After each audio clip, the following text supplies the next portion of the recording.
الرجال قوامون على النساء بما فضل الله بعضهم على بعض وبما أنفقوا من أموالهم۔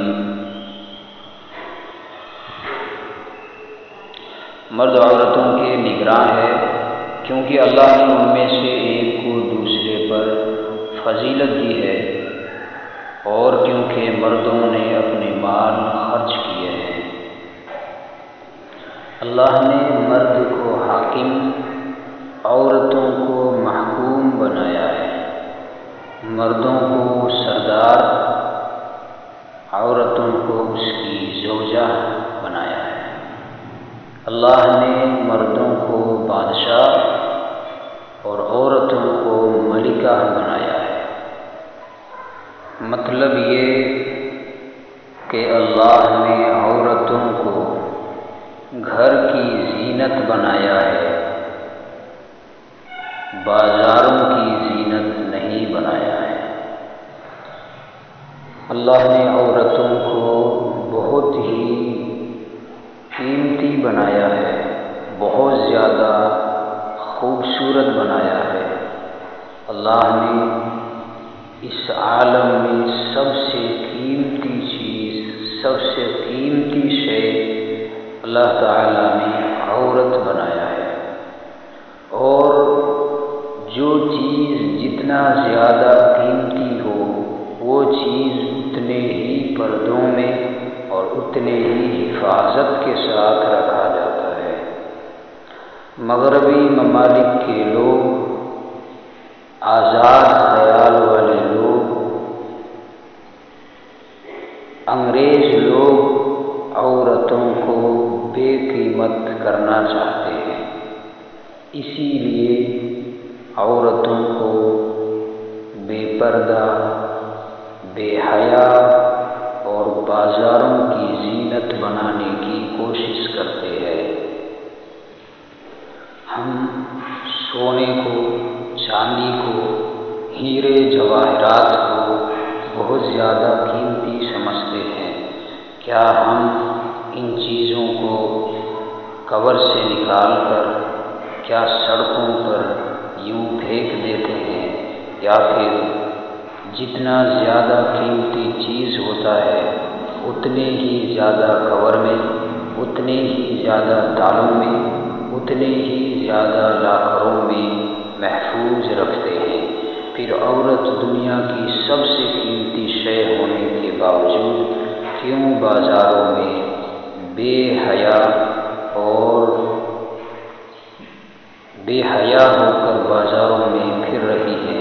پھر کیوں عورتوں کو بے پردہ رہنا چاہیے؟ اصل میں یہ عورتوں کی قیمت کو کم کرنے کا ایک طریقہ ہے جو انگریزوں نے نکالا ہے۔ عورتوں کو ہاتھوں کا کھلونا بنانے کے لیے لوگوں کو ایک نعرہ دے دیا ہے کہ عورتوں کو مردوں کے برابر حق دو، عورتوں کو قید مت کرو، عورتوں کو آزاد رہنے دو۔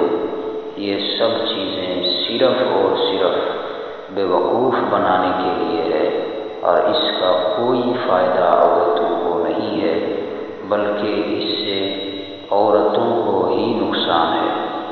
یہ انگریز کاہل اور سست لوگ ہیں، اپنے گھروں میں آرام کرنے کے لیے، اپنی عیاشی کرنے کے لیے عورتوں کو کام پر لگا دیا، آزادی کے نام سے، حق کے نام سے۔ اس کی مثال ایسی ہے کہ ایک عقل مند آدمی کہیں جا رہا تھا تو راستے میں دیکھا کہ ایک بابا جی ہے، کسان ہے، وہ کھیت میں گائے کو ہل کے ساتھ جوت رہا ہے، یعنی گائے سے ہل چلوا رہا ہے، اور بیل اس کے گھر میں چھپر کے نیچے آرام فرما رہا ہے۔ وہ آدمی دیکھ کر بڑا حیران ہوا اور کسان سے پوچھنے لگا بابا جی آپ اس گائے کو ہل میں جوت رہے ہیں اور جبکہ بیل جو ہے آپ کے گھر میں چھپر کے نیچے چھاؤں کے نیچے آرام کر رہا ہے۔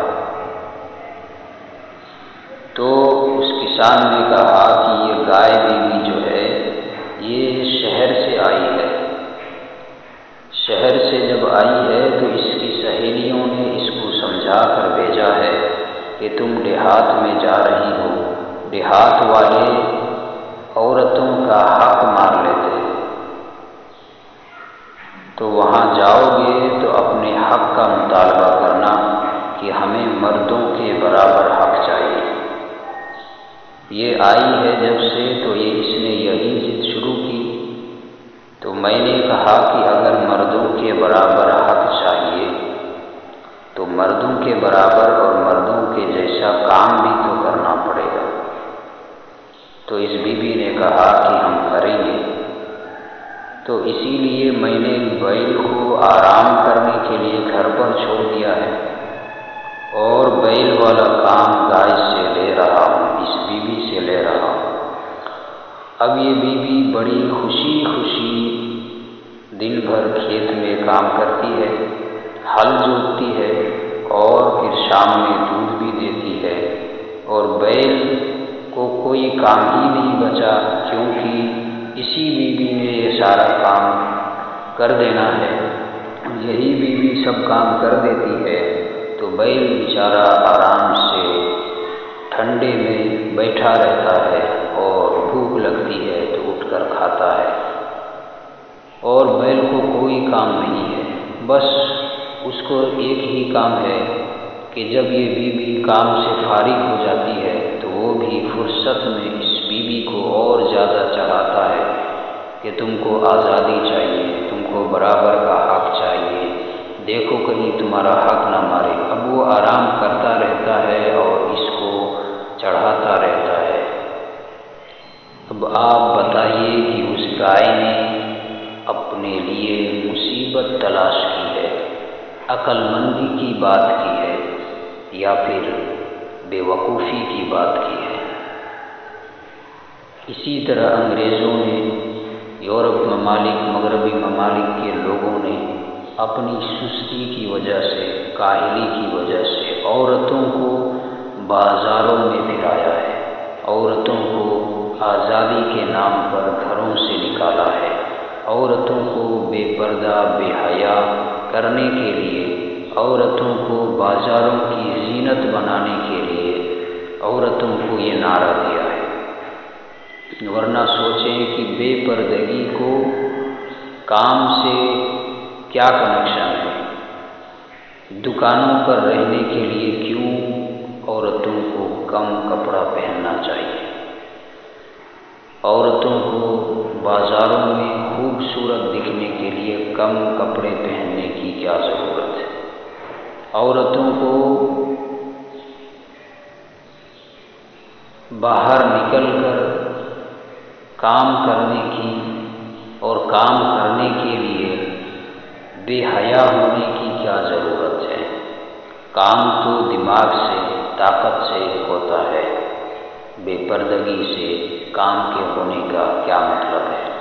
ہر جگہ آج دکانوں میں ہو، چاہے مکانوں میں کام کرنے والی ہوں، شاپنگ مال میں ہو یا پھر فیکٹریوں میں ہو، کمپنیوں میں ہو، آفسوں میں ہو، ہر جگہ صرف اور صرف عورتوں کی تعداد ہی زیادہ نظر آتی ہے، مردوں کی نہیں آتی ہے، کیونکہ عورتوں کو ہی جب وہ کام دے دیا گیا ہے تو عورتوں کو آزادی کا نعرہ دینے کا جو مقصد تھا وہ پورا ہو رہا ہے۔ جب عورتیں کاموں پر لگ جائیں گی تو مرد کیا کریں گے؟ مرد شراب پئیں گے، عیاشی کریں گے، بازاروں میں گھومیں گے اور انہی عورتوں پر سیٹیاں بجائیں گے۔ تو ہماری عورتیں سوچیں کہ ہم کن گمراہ لوگوں کے راستوں پر چل رہے ہیں اور کن لوگوں کی باتوں میں آ کر ہم اس طرح کی باتیں کر رہے ہیں۔ ہم اپنے لیے نقصان والی بات کر رہے ہیں یا فائدے والی بات کر رہے ہیں۔ اللہ بے پردگی سے، بے حیائی سے خوش نہیں ہوتا ہے۔ اللہ نے جس کو جو مقام دیا ہے وہ اسی مقام میں صحیح ہے، اس کو اسی مقام پر رہنا چاہیے، اس سے بڑھنا نہیں چاہیے۔ اللہ نے عورتوں کی عزت پردے میں رکھی ہے، عورتوں کی عزت اس کے گھر میں رکھی ہے، عورتوں کی عزت اولاد کی پرورش میں رکھی ہے، عورتوں کی عزت حیا میں رکھی ہے۔ تو عورتوں کو حیادار رہنا چاہیے، پردے میں رہنا چاہیے، کیونکہ قیمتی چیز ہمیشہ پردوں میں ہی حفاظت کے ساتھ رکھی جاتی ہے۔ تو عورتیں بہت قیمتی چیز ہے۔ اللہ تعالیٰ نے عورت کو قیمتی بنایا ہے، مگر یہ انگریز، یہ یورپ اور مغربی ممالک کے لوگ عورتوں کو بے قیمت کرنا چاہتے ہیں اور خود عیاشی سے، کاہلی سے، سستی سے گھروں میں رہنا چاہتے ہیں۔ کام چور ہے یہ لوگ، اسی لیے عورتوں کو کام لگا کر خود جو ہے آرام